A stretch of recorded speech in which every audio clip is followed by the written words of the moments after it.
ക്ഷേത്ര വാർത്തകൾ നിങ്ങളിലേക്ക് എത്തിക്കുന്നു ക്ഷേത്ര ന്യൂസ്.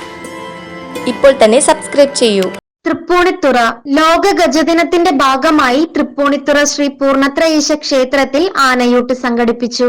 മുൻ സമിതിയും ഭക്തജനങ്ങളും തൃപ്പൂണിത്തുറ ദേവസ്വവും ചേർന്നാണ് പരിപാടി സംഘടിപ്പിച്ചത്. ചൂരൂർ മഠം രാജശേഖരൻ, പിച്ചിയിൽ രാജീവ്, തോട്ടേക്കാട് കണ്ണൻ എന്നീ ഗജവീരന്മാരാണ് ആനയൂട്ടിൽ അണിനിരന്നത്.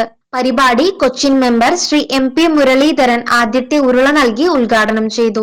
Devaswom assistant commissioner Shri Yahuladas, Devaswom officer Shri Raghuraman, മുൻപദേശക സമിതി പ്രസിഡന്റ് KG മധുസൂദനൻ, മുൻ സെക്രട്ടറി കേരള ആന ഉടമകളുടെ ഫെഡറേഷൻ സംസ്ഥാന എക്സിക്യൂട്ടീവ് അംഗം പ്രകാശ് അയ്യർ, മുൻ treasurer P Sivasankar, Chandrasekharan, Hari S, KB Satheesan, Prasanna, Ritesh Balan, Sasi Vellakkattu, Poornathrayeesa ആനസംഘം എന്നിവർ പങ്കെടുത്തു. രാവിലെ 8 മണിക്ക് തുടങ്ങിയ ചടങ്ങിൽ ആന പാപ്പാന്മാരെ ആദരിക്കുകയും ചെയ്തു. ക്ഷേത്ര ന്യൂസ്, തൃശൂർ. ക്ഷേത്ര വാർത്തകൾ നിങ്ങളിലേക്ക് എത്തിക്കുന്നു ക്ഷേത്ര ന്യൂസ്.